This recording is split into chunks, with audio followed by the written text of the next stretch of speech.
नमस्कार, SPT news में आपका स्वागत है। पेश है 4 अक्टूबर शुक्रवार सुबह 11:15 बजे राजस्थान की बड़ी खबरें। राजस्थान में बीजेपी की सदस्यता अभियान में साइबर फ्रॉड का माहौल बना हुआ है। भाजपा ने फर्जी सदस्यता से बचने के लिए ओटीपी सिस्टम लागू किया है, लेकिन यह फार्मूला सदस्यता अभियान को गति नहीं पकड़ने दे रहा। दूर दराज में लोग साइबर ठगी के डर से ओटीपी बताने से बच रहे हैं, जिससे कार्यकर्ताओं नेताओं को सदस्य बनाने में परेशानी उठानी पड़ रही है। ऐसे में इन क्षेत्रों में अब बीजेपी ऑफलाइन सदस्य बनाने जा रही है। भारतीय जनता पार्टी में सदस्यता अभियान चल रहा है। देश में 2 सितंबर को प्रधानमंत्री नरेंद्र मोदी तथा 3 सितंबर को राजस्थान में रुष्टभजन लाल शर्मा को सदस्य बनाने के साथ ही अभियान शुरू हुआ। फर्जी या बोगस सदस्य बनाने पर रोक लगाने के लिए इस बार पार्टी ने सदस्यता का वेरिफिकेशन सिस्टम लागू किया है। पहली बार मिस कॉल के बाद लिंक जनरेट हो रहा है और उसके बाद वेरिफिकेशन के लिए ओटीपी आती है। ओटीपी वेरीफाई होने के बाद ही सदस्य बन सकते हैं, लेकिन वहीं दूसरी ओर गाइडलाइन के अनुसार आने वाले आदेशों के बीच जनता इस ओटीपी को देने से डर रही है। साइबर फ्रॉड की जद में आए क्षेत्रों में जनता को डर है और लोग ओटीपी बताने से बच रहे हैं। वहां पर पार्टी ऑफलाइन यानी रसीदों के जरिए सदस्य बनाएगी।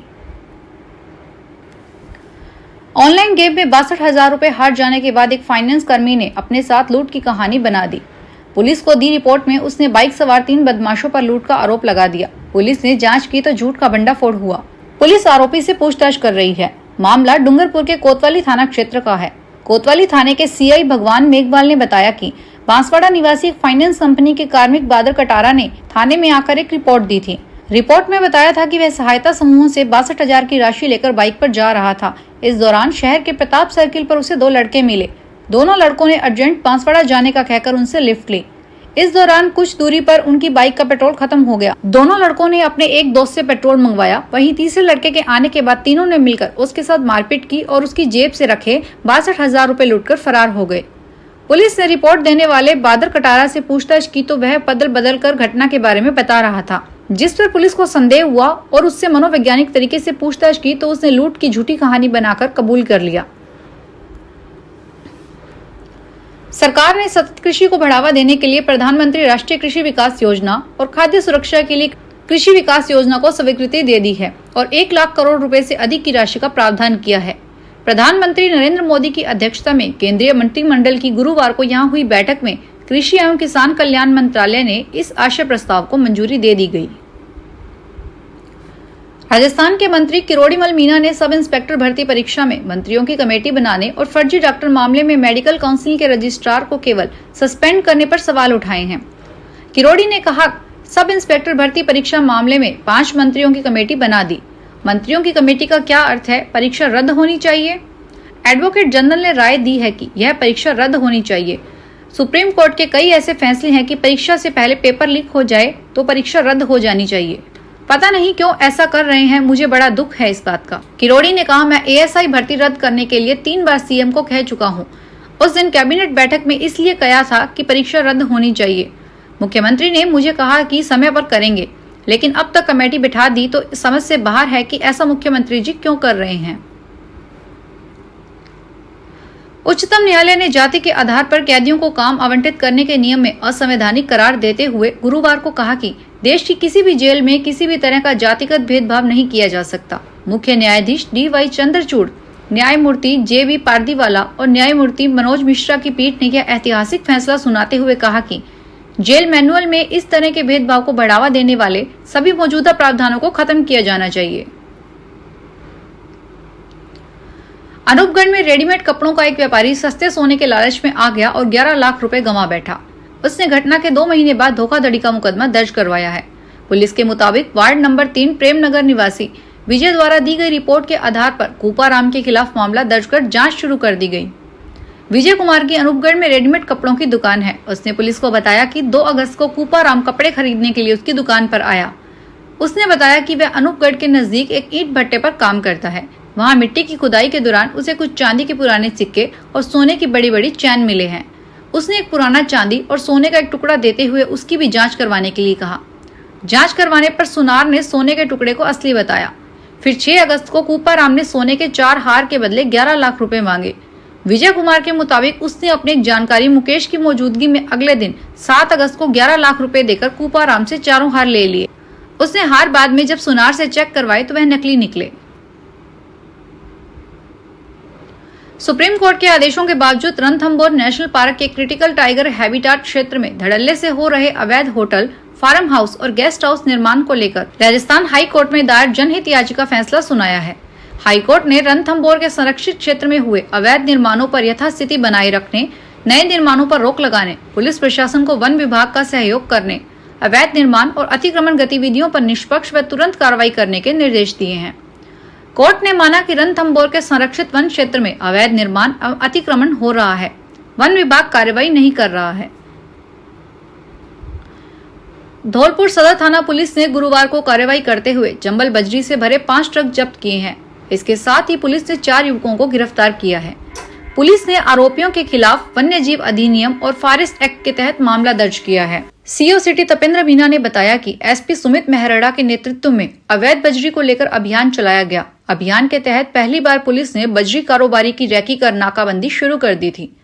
सदर थाना प्रभारी राम नरेश मीना के साथ पुलिस ने नाकाबंदी के दौरान मध्य प्रदेश की ओर से आते 5 ट्रक में से 3 ट्रक को रोक लिया, जबकि 2 ट्रक सदर थाने के आगे से भाग निकले, जिनका पीछा कर उन्हें मनिया थाना क्षेत्र में पकड़ लिया गया। सीओ ने बताया कि ट्रकों को राजस्थान बॉर्डर से निकालने के लिए स्कॉर्पियो पुलिस और खनिज विभाग की टीम की रैकी करने में लगी हुई थी, जिन्हें चिन्हित करने के साथ आरोपियों को भी चिन्हित कर लिया गया है। राजस्थान में ट्रांसफर पर बैन के बावजूद ग्राम विकास अधिकारियों झरिया चूरू के ट्रांसफर आदेश पर राजस्थान सिविल सेवा अपील अधिकरण ने रोक लगा दी है। अधिकरण के चेयरमैन विकास सीताराम भाले और सदस्य शुचि शर्मा ने ग्राम विकास अधिकारी मुकेश की अपील पर सुनवाई करते हुए रोक लगाई।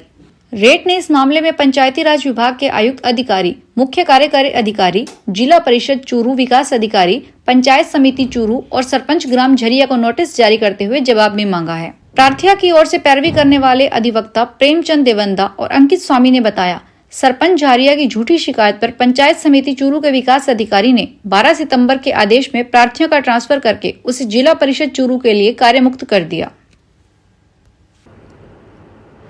राजस्थान में कोटपुतली बहरोड जिले के नए एसपी राजन दुष्यंत ने आज 11 दिन बाद पदभार ग्रहण कर लिया। एसपी दुष्यंत सीधे कोटपुतली एसपी कार्यालय पहुंचे, जहां जवानों ने गार्ड ऑफ ऑनर दिया। साथ ही कोटपुतली एएसपी नेम सिंह व निमराना एएसपी शालिनी राज सहित सर्किल के सभी सीओ व एसएचओ मौजूद रहे। सभी पुलिस के अधिकारियों ने एसपी को गुलदस्ता भेंट कर स्वागत किया। राजन दुष्यंत का भीलवाड़ा से कोटपुतली बहरोड जिले में 22 तारीख को तबादला हुआ था, जो आज 11 दिन बाद नवरात्रि के पहले दिन पदभार ग्रहण किया है। एसपी राजन दुष्यंत ने मीडिया से मुलाकात कर बताया कि कोटपुतली बहरोड जिला हरियाणा व दिल्ली बॉर्डर से लगा हुआ क्षेत्र है, जिसको लेकर बाहर से आने वाले बदमाशों पर विशेष निगरानी रहेगी।